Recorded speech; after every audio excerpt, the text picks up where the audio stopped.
ഇന്ന് ഞാൻ ഈ പോസ്റ്റ് ചെയ്യുന്ന വീഡിയോ ശരിക്കും ഞാൻ എടുത്തത് ജൂലൈ 16 ഒക്കെ ആകുമ്പോഴാണ് ഞാൻ ഈ വീഡിയോ എടുത്തു വെച്ചത്. അന്ന് തൊട്ടിട്ടേ ഇത് പോസ്റ്റ് ചെയ്യണോ വേണ്ടയോ പോസ്റ്റ് ചെയ്യണോ വേണ്ടയോ എന്നിങ്ങനെ ആലോചിച്ച് അവസാനം സെപ്റ്റംബർ ആയപ്പോഴാണ് ഞാനിത് ഫൈനലി എടുത്ത് എഡിറ്റ് ചെയ്യാൻ നിൽക്കുന്നത്. അപ്പോൾ വൈകിക്കാതെ നമുക്ക് ഈ പല്ലിൽ കമ്പി ഇട്ട കഥ അങ്ങ് പറഞ്ഞേക്കാം. സ്റ്റോറി സ്റ്റാർട്ട് ചെയ്യുന്നത് ഞാൻ 8th പഠിക്കുന്ന സമയത്താണ്. എൻ്റെ പല്ലെന്ന് പറഞ്ഞു കഴിഞ്ഞ് കഴിഞ്ഞാൽ നിര തെറ്റിയിട്ടൊക്കെയാണെന്നൊക്കെ നമുക്ക് പറയാം. ഒരു പല്ല്, അതായത് ഫ്രണ്ടിലെ 4 പല്ലിലെ ഒരു പല്ല് ബാക്കിലായിരുന്നു. ബാക്കിയുള്ള പല്ലുകളെല്ലാം കൂടിയിട്ട് നിന്നിരുന്നത് എങ്ങനെയാ വെച്ച് കഴിഞ്ഞാൽ ഈ അണ്ണാൻ്റെ പല്ലില്ലേ, വേണ്ട മുയലിനെ തന്നെ പറയാം, മുയലിൻ്റെ 2 പല്ല് ഫ്രണ്ടിലോട്ട് തരത്ത് നിൽക്കില്ലേ, അതേപോലെ എൻ്റെ ഫ്രണ്ടിലുണ്ടായിരുന്ന 2 പല്ല് ഇങ്ങനെ തരച്ച് നിൽക്കുന്നുണ്ടായിരുന്നു.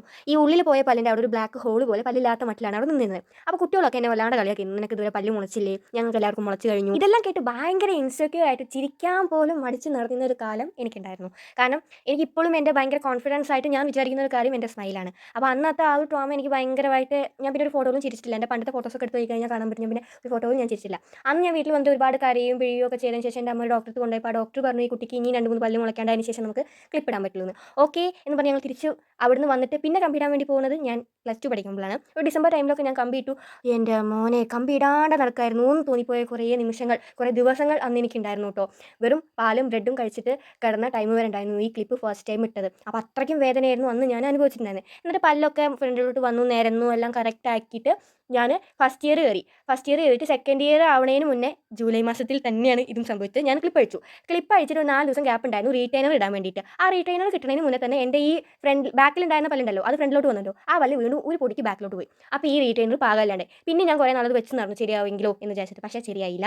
എന്നിട്ട് ഞാൻ ക്ലിനിക്കിൽ കാണിച്ചപ്പോൾ അവർ പറഞ്ഞു ചിലപ്പോൾ ഡേറ്റ് ആവാണ്ട് അഴിച്ചുകൊണ്ടായിരിക്കും പല്ല് വീണ്ടും ബാക്കിലോട്ട് പോയെന്ന് പറഞ്ഞു. ഓക്കെ എന്ന് പറഞ്ഞിട്ട് അവർ അവിടുന്ന് ഫ്രീ ആയിട്ട് എനിക്ക് വീണ്ടും ക്ലിപ്പ് ഇട്ട് തന്നു. ശരിക്കും ഞാൻ 1.5 കൊല്ലത്തിനാണ് ഇടാൻ ഉദ്ദേശിച്ചത്. 1.5 കൊല്ലം കഴിഞ്ഞിട്ട് 3 കൊല്ലമായി. എൻ്റെ ഒരു ഫ്രണ്ട്, ഞാൻ അവളെ കോളേജിൽ വെച്ച് കണ്ട്, അവളുടെ കല്യാണം കഴിഞ്ഞ് അവൾക്കൊരു കൊച്ച് ജനിച്ചതിന് ശേഷമാണ് ഞാൻ ഈ സാധനത്തിൽ നിന്ന് ഊരി പോരുന്നത്. അപ്പോൾ ആ ഒരു ഇതൊന്നും ആലോചിച്ച് നോക്കൂ. അങ്ങനെ ഇത് അയച്ചിട്ട് റീറ്റൈനർ ഇപ്പോൾ ജീവിതകാലം മുഴുവൻ വേണ്ടി വരുന്നത് എനിക്ക് തോന്നുന്നത്. കാരണം ഞാൻ ഇത് ഊരി വെച്ച് കഴിഞ്ഞാൽ എൻ്റെ പല്ല് വീണ്ടും ബാക്കിലോട്ട് പോകും. അപ്പോൾ എൻ്റെ എഫേർട്ടും എൻ്റെ ടൈമും എല്ലാം വേസ്റ്റ് ആവും. ഈ റീറ്റൈനർ ഇട്ടുള്ള അവസ്ഥ എന്താ വെച്ച് കഴിഞ്ഞാൽ ഈ മലയാളം അറിയാത്തവരെ നമ്മുടെ ജാൻമണിയില്ലേ, ഉദാഹരണം ജാൻമണിയാണ് പറയുന്നത്. ജാൻമണി സംസാരിക്കുന്ന പോലെയാണ് ഞാനിപ്പോൾ സംസാരിച്ചുകൊണ്ടിരിക്കുന്നത്.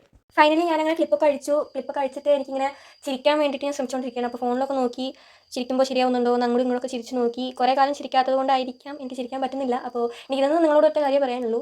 ആർക്കെങ്കിലും എന്തെങ്കിലും കുറവുകളുണ്ടെങ്കിൽ അത് അവരുടെ മുഖത്ത് നോക്കിയിട്ട് അവരെ വേദനിപ്പിക്കുന്ന രീതിയിൽ പറയാതിരിക്കുക. ചിലപ്പോൾ എന്നെപ്പോലെ ചിരിക്കാൻ മറന്നവരായിട്ട് ഒരുപാട് പേരുണ്ടാവും. അപ്പോൾ അങ്ങനെ ഒരാളെയും വേദനിപ്പിക്കാതിരിക്കുക. ഞാൻ ഫോണിലൊക്കെ നോക്കി ചിരിക്കുന്നതൊക്കെ കറക്റ്റ് ആവുന്നുണ്ടോ എന്നൊക്കെ നോക്കി. അങ്ങനെ വരുന്ന വഴിക്ക് കുറച്ച് സാധനങ്ങൾ പ്രിൻ്റ് എടുക്കാണ്ടായിരുന്നു. പ്രിൻ്റ് എടുത്തിട്ട് പല്ല് അഴിച്ചതിൻ്റെ സന്തോഷത്തിൽ വൈകുന്നേരം ചായക്ക് കഴിക്കാൻ വേണ്ടിയിട്ട് കുറച്ച് ഐറ്റംസും വാങ്ങിയിട്ട് തിരിച്ച് അമ്മയുടെ വണ്ടി കയറി. അമ്മയുടെ വണ്ടി കയറിയപ്പോൾ തന്നെ അമ്മ ചോദിച്ചു, ഇനിയും വീണ്ടും ഇത് താഴോട്ട് പോവുമോ, ഐ മീൻ ഈ പല്ലി? ഞാൻ പറഞ്ഞു ഉണ്ടാവില്ലായിരിക്കാം. ഇനി ഉണ്ടായാലും ഞാൻ പോയി ക്ലിപ്പിടാൻ പോകില്ല. കാരണം അയ്യോ 2 വട്ടം ഞാൻ ഇതേ വേദന അനുഭവിച്ചു. അപ്പോൾ അത്രയേ ഉള്ളൂ. വീഡിയോ ഇഷ്ടപ്പെട്ടു കഴിഞ്ഞാൽ ലൈക്ക് ചെയ്യുക, ഷെയർ ചെയ്യുക, സബ്സ്ക്രൈബ് ചെയ്യുക. പറ്റാത്ത സി യു.